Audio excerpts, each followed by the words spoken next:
Let's talk facts. The Avengers are not coming. I didn't want the attitude of it's cool to be bad. Who will keep the American people safe? I remember there was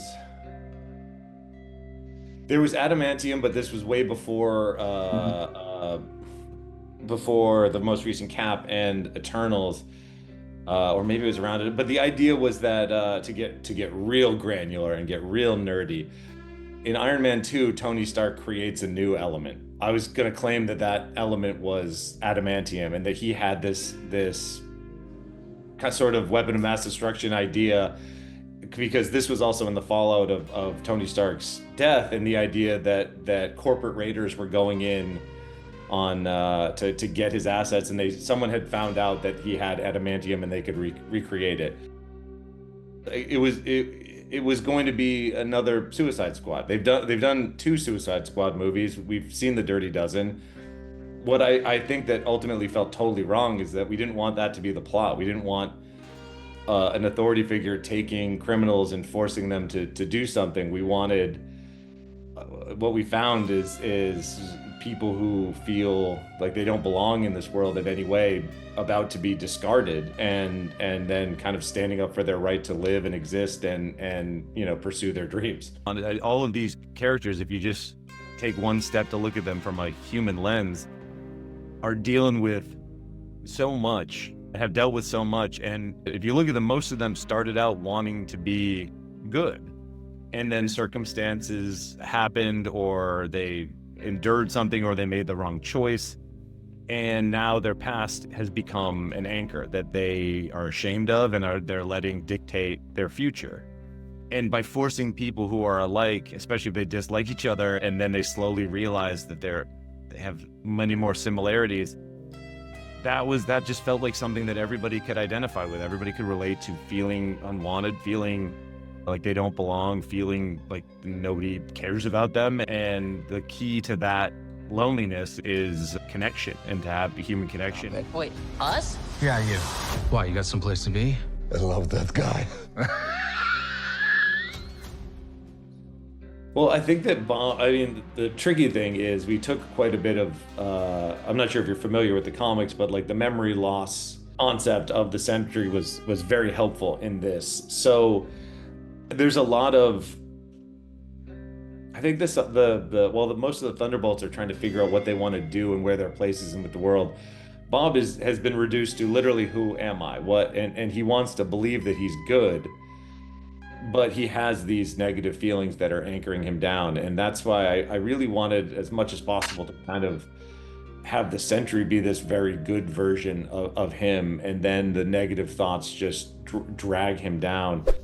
The insight into her, because she is a bit of a megalomaniacal villain, is her time in the void, and the time where something that she did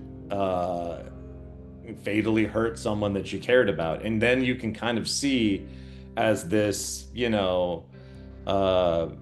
small in stature but powerful in spirit and heart and brain person, this woman is just like, I need to assemble as much power around me as possible so as to be never hurt again like that. An emptiness.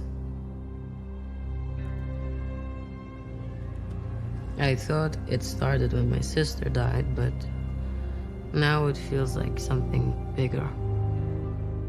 Yelena's heroic choice was to approach the void and try and talk to him, and then she just gets stabbed in the heart and blacked out of existence. And I was going for a very, oh my God, did these idiots just kill Yelena Belova moment in the theater, a spectacle moment, which I think has quite a bit of validity. What they ended up with is Yelena makes the choice to walk into it, and it's a much more emotional thing. And I think it totally works, but like, both are valid and both are worth thinking about. Is that the time that you want the gas? Because I think they still do the gas.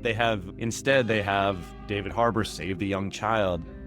Poof, she's gone. And everyone in my theater was like, what are these people doing? How dare they just void a child on screen? And you get that gas, but what was important to balance it is you get the big fun theater moment, but for Yelena and for her journey, to walk into the void and to confront it and to show you're not scared, and to also do it in a caring way where I intend to find Bob and help him out of his own void.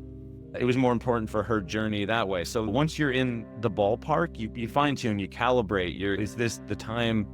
And sometimes you're wrong. You've got a great joke, and it's just I've seen great jokes die because they were just at the wrong time of the movie where people didn't want to laugh because something too serious had just happened. So it's a forever dance that I can't take total credit for, but I feel like I contributed a lot of setting the tone, and then a lot of people inherited it from me, from everyone from Jake to the editors to the producers to the actors to everybody.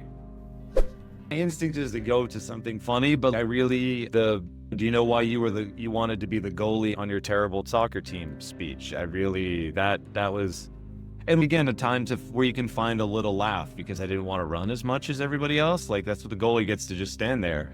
You get a little laugh in there because we're on their side, and then he gets to say, no, you wanted to be the one that everyone could rely on when they made a mistake. Like that, finding that kind of heart was very meaningful. And I also think that from the beginning I was saying I want to end this third act Marvel fight with a hug, not a punch.